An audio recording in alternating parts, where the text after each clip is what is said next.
Don't forget to like, follow, subscribe, and turn on notifications so that you will receive alerts when there are new episodes. Go get it.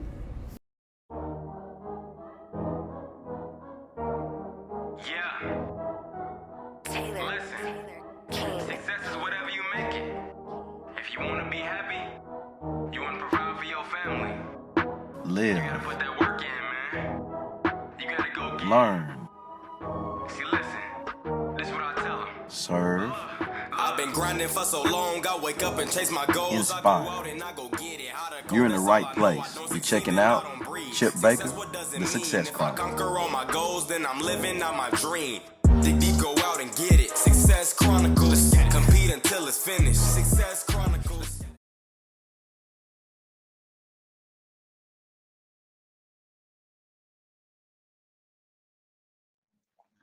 Hey, what's up, everybody? This is Chip Baker coming to you with another episode of the Success Chronicles. And today, really excited about this one. We have Mr. Kelly Oubre Sr. With us. Man, great guy. Has been blessed and fortunate to achieve some really neat things. And I'm so thankful to have him on and let you guys hear his story and the things, the nuggets that he's going to drop on you today. So first, thanks so much for taking the time to interview with the Success Chronicles. Well, thank you for having me, Chip. But I got one housekeeping issue. Yes, sir. After that, everything is on the table you want to talk about. Almost everything is on the table you want to talk about. Follow with me, Chip. Can you rub your hands together like you're washing, please? Show me your palms. Show me the backs. Show me your palms. That symbolizes in our current COVID era that we operating in this forum right now with clean hands, all right? Hey, let's go. I'm gonna give you what you need from me, and I just ask that you do the same in return. Give me the real, be honest with me, and just let me know so we can let's work together to put it out there so we can develop some solutions-based mindsets and ideologies here moving forward. Because we all know what a lot of the problems are, but you know, me and Everest, we talk all the time, and he knows my heart. My heart is about solutions-based thinking and moving forward into the future, especially if not for us, for our younger ones coming up behind us. So let's go. Well, I appreciate that. And I have really just one word in response to that. And that one word is boom. Let's go. Let's go. Let's go. No, so let's dive into it. If you don't mind, man, talk to us about, I know off air we talked about your story, but if you don't mind sharing your story with the audience and let's track your story till now. Well, it all started back in New Orleans. 1969, I guess, came to be. It was a beautiful time, I guess. You know, I was coming out of the civil rights era, I guess. I was clueless to all that stuff.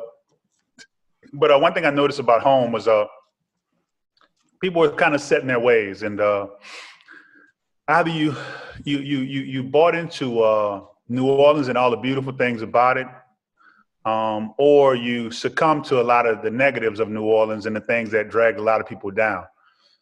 Not a very place rich in monetary success, but at the same time, rich in culture.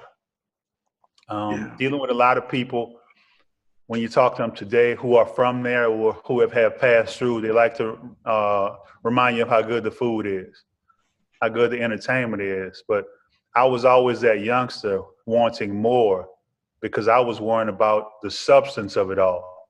You can come and have a good time on the weekend, but Monday morning, we got to pick up the pieces and get ready for the following weekend as somebody that lived there. Now, in that week, we had to deal with the crime. We had to deal with the infighting with the city council and the school board and the poor education system. But once again, that's for those that live there. So it was all right for the tourists to come and enjoy themselves. But the reality of it was that New Orleans was more than just, you know, buck jumping and drinking 24/7. Yes. Because that became old hat to the people that live there, because it's a service town, and therefore you don't need that law degree or that master's degree or that bachelor's degree, because all you needed was a bus pass and a state ID, a bus pass to get to work and a state ID to cash your check. Come on.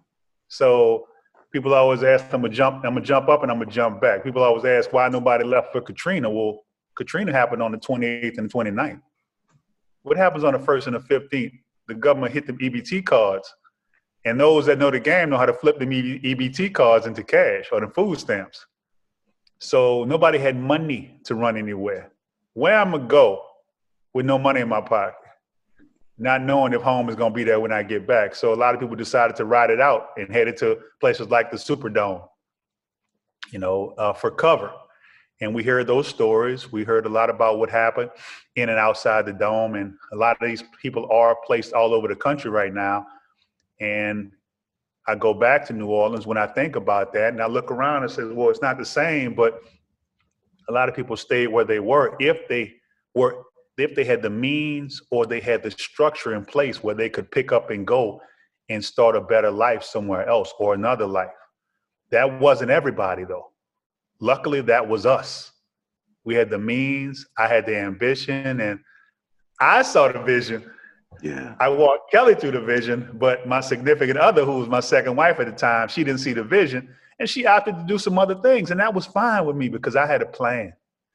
So, going back to New Orleans before Kelly was born, I always was one that wanted more, Chip. Yes. Looked around. I love it here. I love it. I love it. I love it. I love it. I love it. But, basically at Mardi Gras, all I'm doing is begging for beads. I'm just, let's get down to it. I'm just holding my hand up, throw me something, mister, I'm begging. I'm not a beggar. Something very poignant. I think I told Ev this story about the balloon. It's the little round thing that you wave your hand for and they throw it to you at the Mardi Gras parade. They used to have the Popeyes doubloons. They were purple and gold. If you got a Popeyes doubloon, you had the opportunity to go and buy a 3-piece and get a free 2-piece with the doubloon. You talking about hustling. You talking about stacking. That was the gold standard at the parades, because we went there with our tennis shoes on and our cutoff jeans because we was about to get dirty. Yeah. If you saw one on the ground and somebody was running for it, you stepped on their hand to get it. So we talking about meeting up on the corner after the parade. What you got? Well, what you got? So I got 20. Well, I got 25. Now you talking about young, very little means, pockets looking light and tight. Now we start selling the doubloons. So welcome to New Orleans, my man. Oh yeah, you said it. Let's go. Clean hands, baby. So that's little nuggets like that just are ingrained in my mind that taught us how to be hustlers and young and hungry without hurting anybody in the process. For those that wanted to. That's why I grew up with Baby from Cash Money. May his brother rest in peace, Eldrick. We played on the same baseball team. His grandma sponsored the baseball team because she had a bar called Gladys Bar. That was on our chest. Master P was right down the street in the Callio Project. Literally walking distance, right down the street. I went to high school with Tyler Perry, had a typing class with him at Walter L. Cohen High School. Mystical, Lil Wayne, Mr. Servon, C Murder, Mia X, everybody right there in that little clique. Yeah, that's good stuff. I didn't rub shoulders with everybody, but you know what? They were from where I was from, and they were right there. Juvenile, all of them right there. So you talking about hustlers? Look at that person, to the man or the woman, and tell me they weren't a hustler at some point in their life, and look at them now. They're still finding ways to make money. So we grew up in that because all we did was hang out at the park all day. Whatever the sport of choice was that was in season, that's what we were playing. Good life. Like football in the morning and baseball in the evening sometimes. But we hung out at the park all day. But that's a welcome to New Orleans. That's how I grew up. Now, that's the city of the have-nots. Let's get to Houston, Texas. Kelly, 4th grade, Katrina hit, got to set my roots down there. Wife at the time decided to bounce. Now I got to manufacture that hunger for Kelly coming off his black belt that he got in New Orleans, right? Now we go to the city of the haves in Houston, Texas. I get there, I'm looking in their eyes. I want to see who bought it. I'm looking at the men, seeing if they got fight in their eyes. You ain't Conroe. You know what big houses and big cars look like. I wasn't coming from that, Chip. I'm coming from dilapidation and nonsense. I had to check myself, Chip. I had to check myself. Hey, man, this ain't that kind of crowd. Let me calm my ass down. I had to show Kelly another way. Yeah, it was ingrained in us and ingrained in me, but I had to manufacture the hunger sometimes to keep him hungry, because the hunger just wasn't around him because his friends, they had big houses and big cars, man. So why are you uptight again? You know, why are you going so hard again? But I never let him lose sight of the fact that New Orleans was a city of have-nots, basically. I love my home. I love it. You know, but when I go back, I expect more. And sometimes I'm woefully disappointed because I see the same infighting sometimes that I grew up with, that I vowed that he would not grow up with until he could go back with means to support himself and his family if he decided to make that his home one day. So that's a little peel back on that. That's all. Okay. All right. Well, what are 3 things you've accomplished in your life that you're proud of? I raised, you know what's funny? I look back in retrospect at this point at 51. I raised a strong Black man who knows how to love. It is not scared to say he is in love with his fiance right now. I've reinvented myself a number of times for my betterment. And when I say a number, I'm taking maybe 4 or 5 times, depending on where I was and how I needed to elevate. And along with that second point, I've humbled myself to get to that point many times. And along with that second point, because I'm just trying to build it out as best I can for you, I didn't compromise myself along the way. Now, thirdly, well, in my business, that second part, that non-compromise, it means everything in my business, because it only takes one time to let the devil in, and you can never let him out when you let him in, because he'll introduce you to more devils. And you have to take that phone, you have to take that call from the red phone in the corner if you compromise yourself, because then the blue phone gonna ring asking you why you didn't answer the red phone. Hey, come on. So all I know is one way to go. I go hard, all right? That's it. And I'm not trying to hurt nobody's feelings, and I'm not mad at anybody along the way. But the beast developmental concept has been in play for 25 years along with my son. And when I say that combination, that dichotomy of that New Orleans mentality, that hustling mentality, and the happy marriage of the current successes that we as a family share, it takes a lot of manicuring, because I still deal with a lot of the byproducts of the hardships. Mm-hmm. And do my best to be there for him with differentiated approaches: text, FaceTime, take him out to dinner, take him and his fiance out to dinner. Let's talk. Let me know what's on the table. How can we work through this and that? I'm here to support you guys so y'all can stay married forever. This is gonna be a one-time deal, hopefully, with y'all. And I'm going until I have no more breath in my body. I'm gonna support y'all in every step of the way, without being overbearing or getting in your way. I want you guys to understand the value of love, and not only of love, of Black love. You know, despite what society says about us and from where we came and where we intend to go, that's what it's all about. And that third thing, if I got to sit down and think about it, I think the fact that because of my journeys, I'm so malleable to recognize when other people are in need. And that's how me and Everest reconnected. You know, Everest, I decided one day, you know what? I need a publicist. So today, Everest, you become my publicist.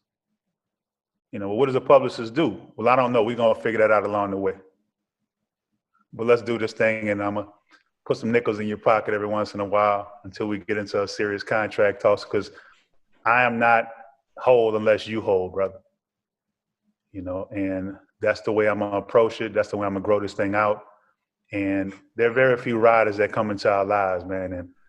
And if we're not there for them, through their ride, I mean, what good are we, really?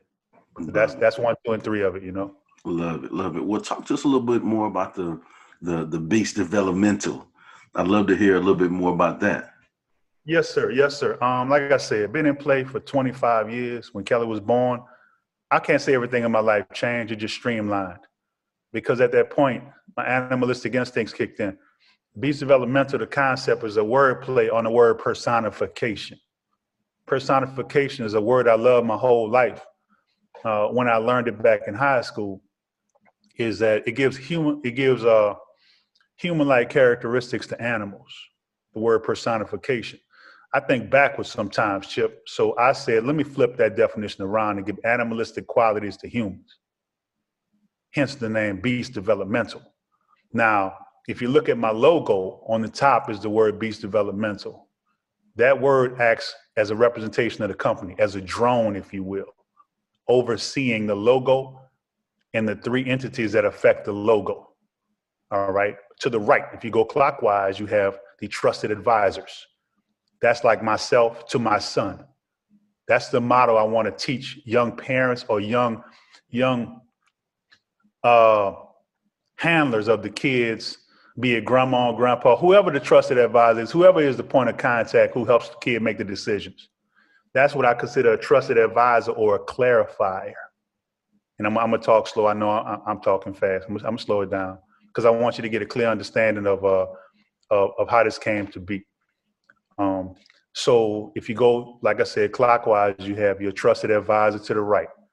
The trusted advisor works with Beast Developmental, myself, to deliver information to the young diamond, which is in the middle of the logo, delivers the information to the young diamond in real time. Because I've gone through the process. I've weathered the storm and I've trekked through the gauntlet along with my son. And a lot of the things that the young diamond and the trusted advisor will be going through are things I've seen already or have navigated through. Therefore, I can deliver that information in real time with anecdotes, or I can differentiate my approach. But I always try to bring those two entities back together as I help them navigate, because there will be those 1, 2, 3, 4, 5 o'clock phone calls from that young athlete when they're on the road somewhere. And they may feel comfortable talking to that trusted advisor because that trusted advisor has been through life with them. Because everything is not fair game. Some things are off limits to those that just come into our lives. But who better to talk to than to somebody who's walked that parallel journey with you than a trusted advisor who you know has your back, who you know can't be bought off, and who you know doesn't have to answer the red phone in the corner.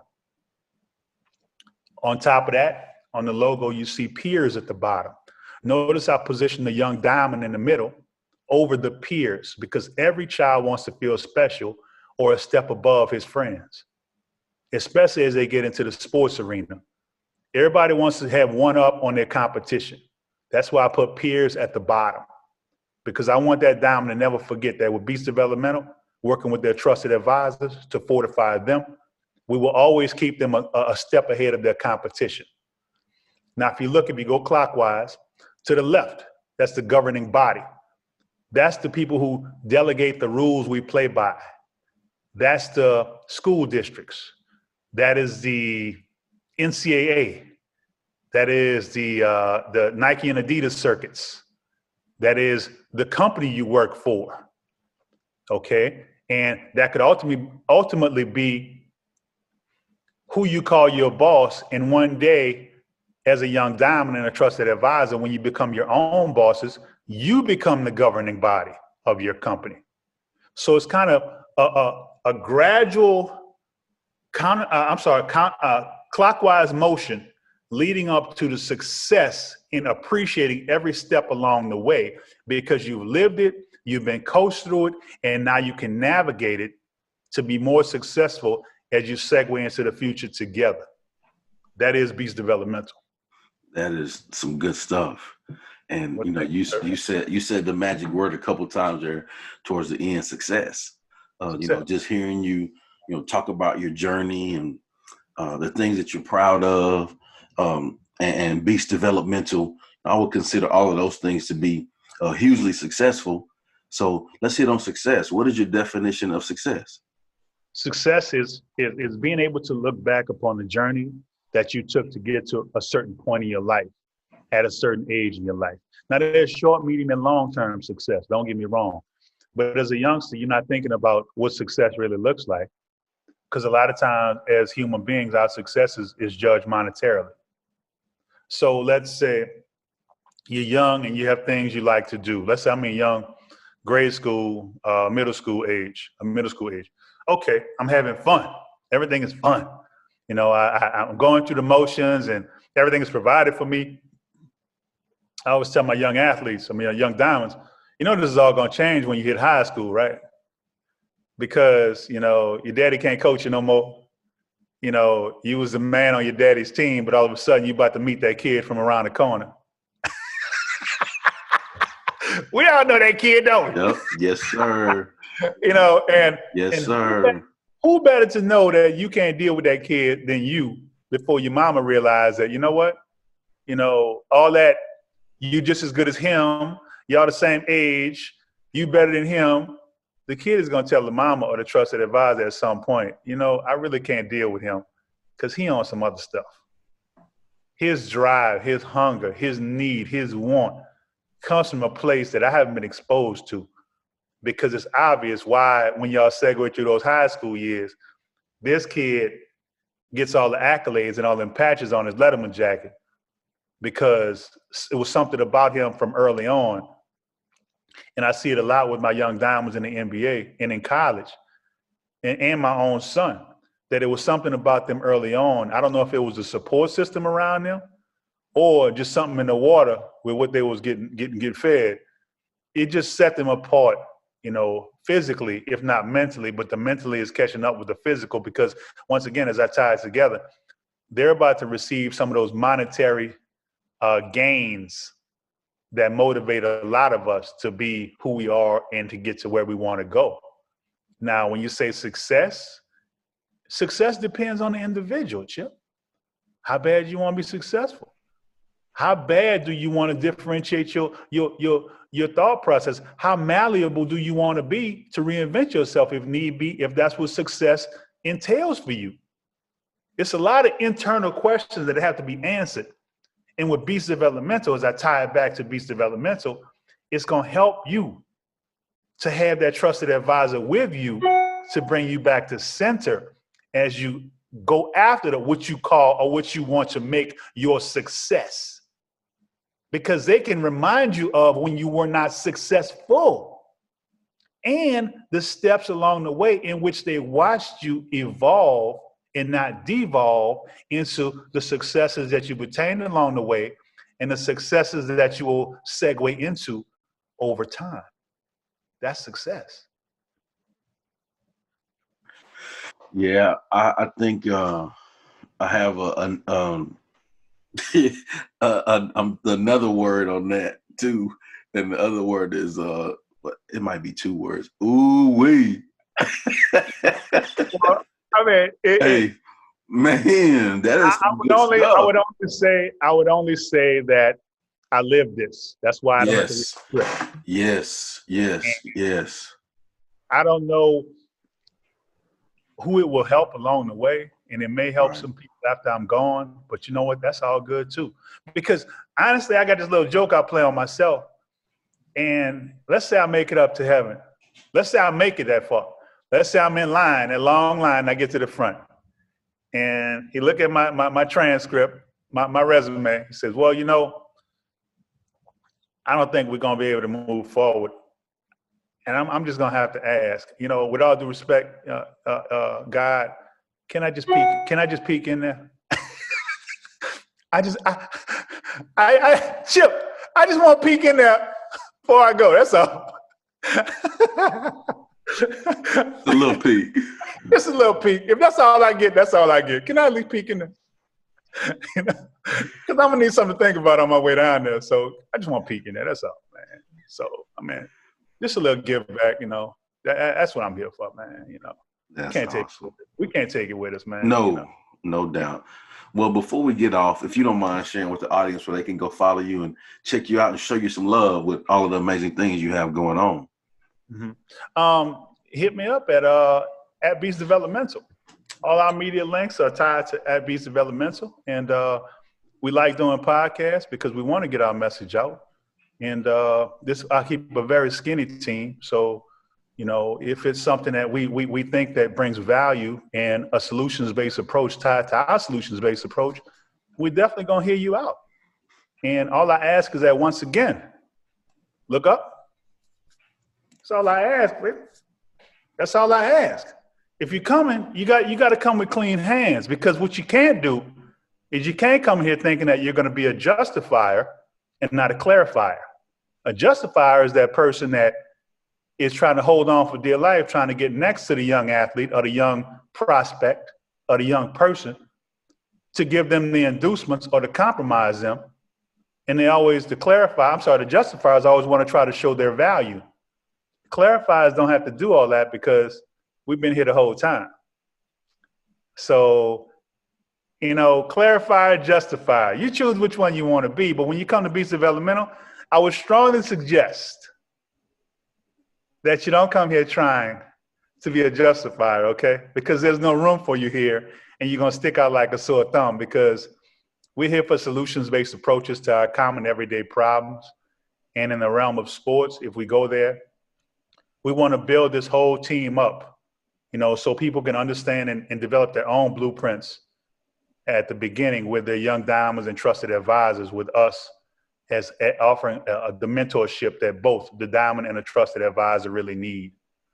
And if you look at our logo, once again, you see the thickness of the walls that I made around the young diamond. So he knows that he's in his own empire. He's protected behind his own walls, and we will fortify and reinforce those walls with knowledge. And as we segue with him into the future also. So that's Beast Developmental in a nutshell. And I hope I did my best to answer all your questions. Hit us up at Beast Developmental.